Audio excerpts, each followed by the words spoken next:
Good morning, students. Today we are going to study about the heredity and evolution. Students, in this chapter we will study about the heredity, genetics, inheritance and variation chapter है, इसको seriously लीजिएगा और अगर आप from the beginning अगर नहीं पढ़ेंगे तो आपको समस्या आने वाली है।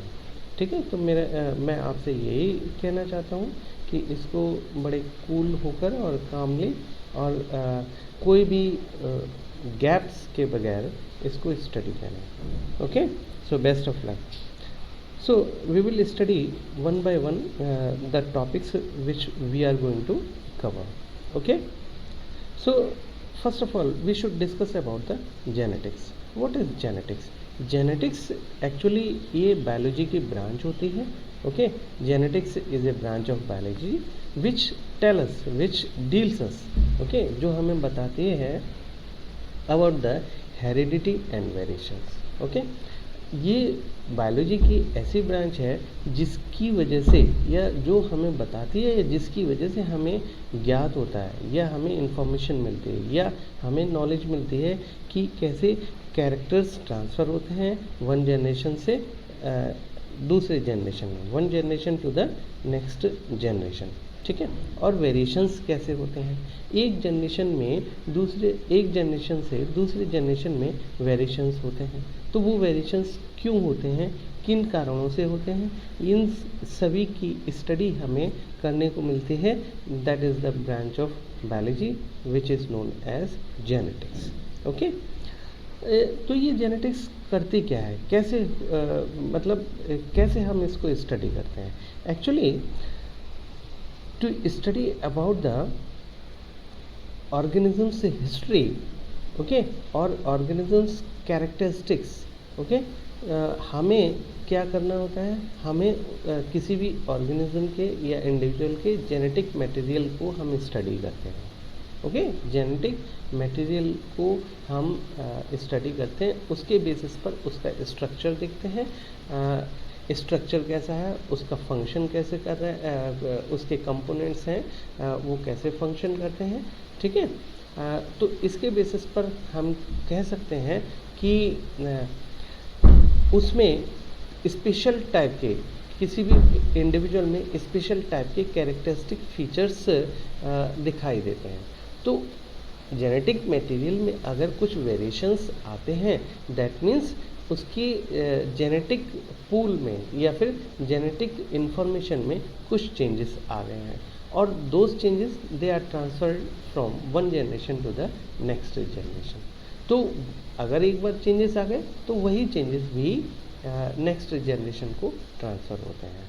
तो ये स्टडी हमें बताती है branch of biology that is known as genetics. Okay, अब एक दूसरा प्रोसेस है that is known as inheritance. Inheritance क्या होता है? Inheritance is a process, inheritance is a process of transmission of characters from one generation to the next generation. या offspring में parents के द्वारा कैरेक्टर्स को या कैरेक्टरिस्टिक फीचर्स को ट्रांसफ़र करने का जो प्रोसेस है वो कहलाता है इनहेरिटेंस। ओके, तो इनहेरिटेंस के बारे में हमने जान लिया, जेनेटिक्स के बारे में जान लिया। ओके, अब ये हेरिडिटी क्या होता है? Heredity actually it's a genetic information. Okay, heredity क्या होता है? आपने कभी सुना होगा कि ये कोई किसी एक व्यक्ति को बीमारी हो गई, जैसे हाइपरटेंशन की प्रॉब्लम है। ठीक है, तो कहते हैं क्या उसकी फैमिली हिस्ट्री के बारे में पूछता है डॉक्टर, क्या फैमिली में किसी और को थी, पेरेंट्स को थी या ग्रैंड पेरेंट्स को थी। वो क्यों पूछता है? वो हेरिडिटरी ट्रेट्स के बारे में जानने के लिए स्टडी करने के लिए हिस्ट्री को स्टडी करने के लिए करता है। ठीक है, तो इसका मतलब क्या हुआ? इसका मतलब ये हुआ कि पेरेंट्स में अगर वो डिसीज़ है, पर्टिकुलर टाइप की डिसीज़ है या पर्टिकुलर टाइप का कैरेक्टरिस्टिक फीचर अवेलेबल है, तो most probably there are chances to transmit, okay, or transfer from parent to their offspring, okay.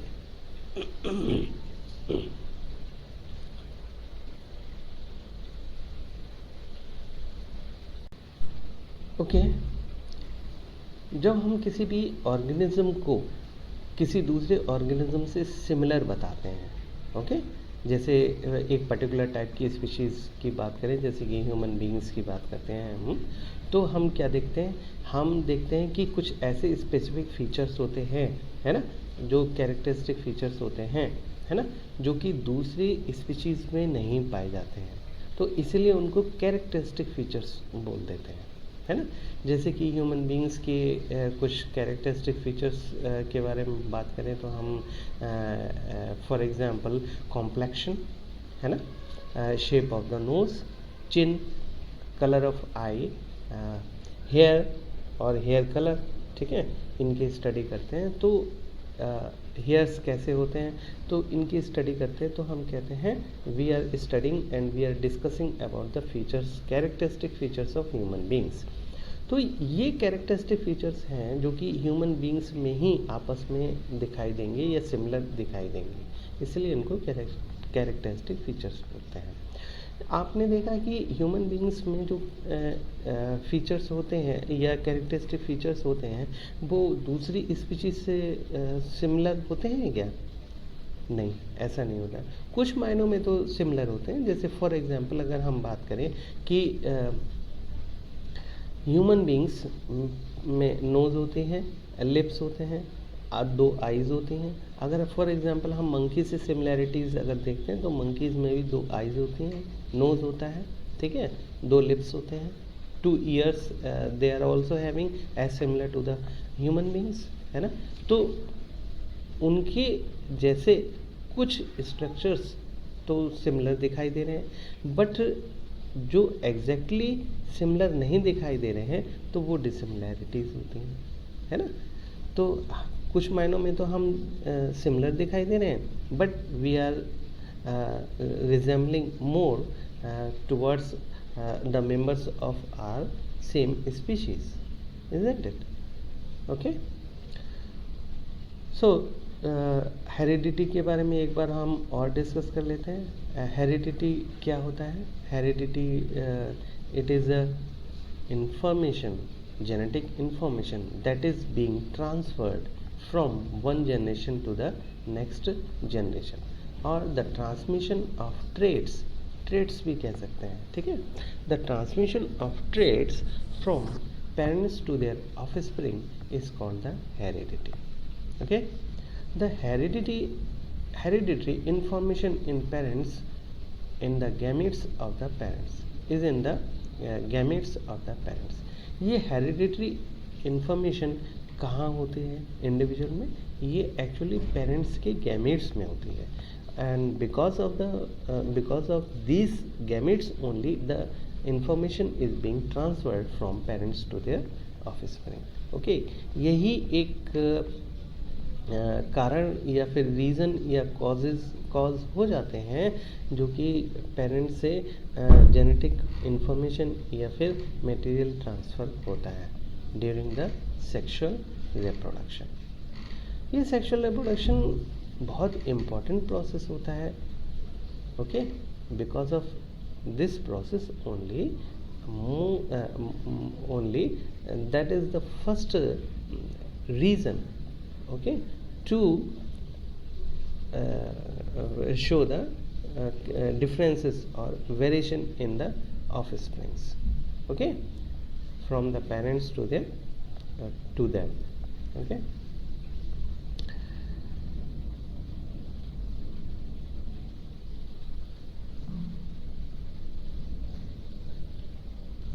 In this slide we are showing the dissimilarities, okay. What are the dissimilarities? They are the dissimilarities or the variations, okay, which are occurring within the same species. Within the same species अगर कुछ dissimilarities दिखाई देती हैं, है ना, different individuals में, तो ऐसी डिसिमिलैरिटीज़ को हम बोलते हैं variations. Variations, what are the variations? Variations are the dissimilarities और alterations, okay, which are seen among the individuals of the same type of species. ठीक है, तो सेम टाइप के स्पीशीज़ के इंडिविजुअल्स में या मेंबर्स में जो डिसिमिलैरिटीज़ दिखाई देती हैं उनके ट्रेड्स में या फिर फीचर्स में, ठीक है, तो हम कहते हैं वेरिएशंस बोलते हैं. ठीक है, for example there are so many variations in human beings we can study, for example hair color,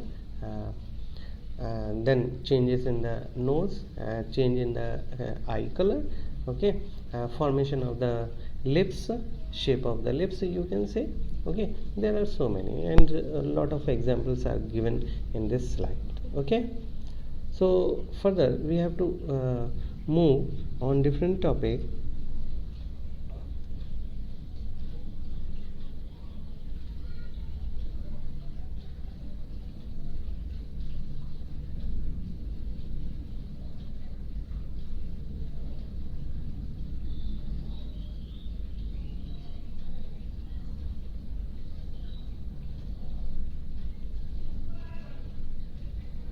Okay,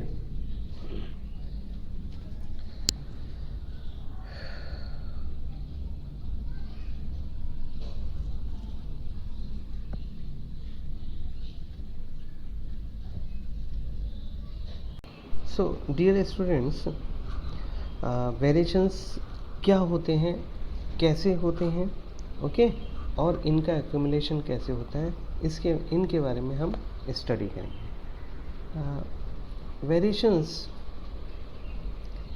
कैसे दिखाई पड़ते हैं और क्यों होते हैं. The significance of A variation shows up only if it continues to be inherited by the offspring for several generations. Actually variations जो होते हैं वो बहुत ही स्लो प्रोसेस के द्वारा वन जनरेशन से नेक्स्ट जनरेशन में ट्रांसफ़र होते हैं और आफ्टर सेवरल जनरेशन्स अगर ग्रेजुअली वो ट्रांसफ़र होते रहते हैं, then after certain period of time they are accumulated and the organism is with respect to particular type of character or characteristic feature, the organism is completely looking dissimilar. Okay,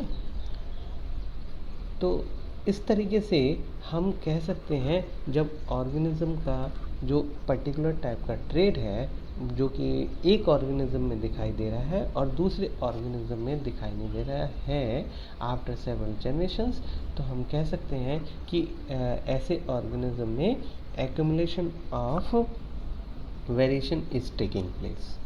ठीक है, variation कब होता है, कब occur होता है? After several generations, after so many generations. Okay,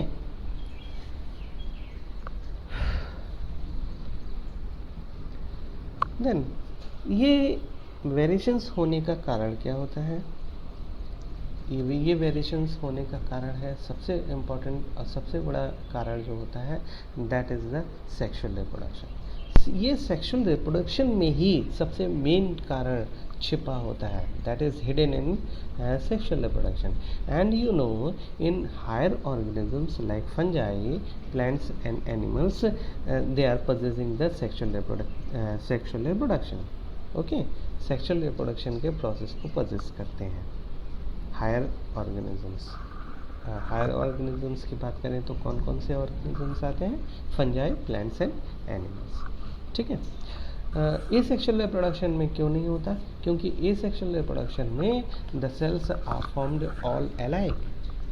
सारी ही सेल्स एक जैसी ही बनती हैं या उनका फॉर्मेशन होता है. And only one parent is taking part. Okay, एक ही सिंगल पेरेंट पार्टिसिपेट करता है रिप्रोडक्शन में. That is the same type of cells are produced. There is no reason for the variation. but somehow some environmental changes can occur sometimes. Okay, so because of the environment the changes may occur, otherwise there are no reasons which can show the variations in asexual reproductive organisms. Okay, but in sexual reproductive organisms the variations are seen because of the sexual reproduction. Okay, and the second reason, that may be because of the changes in environmental conditions. Okay, environmental conditions दो तरीके की हो सकती हैं. Gradual changes हो सकते हैं, बहुत ही स्लो प्रोसेस के द्वारा होते हैं, and that participate in the evolutionary process. Okay, जो कि हम आगे स्टडी करेंगे. और दूसरा रीज़न क्या होता है? दूसरा रीज़न होता है सडन और रेंडमली अगर वेरिएशन अगर होते हैं तो दूसरा रीज़न होता है म्यूटेशन. उसको हम म्यूटेशन बोलते हैं. Okay, there is a sudden and random variation in the genetic constitution of an organism, then the process is known as mutation. Okay.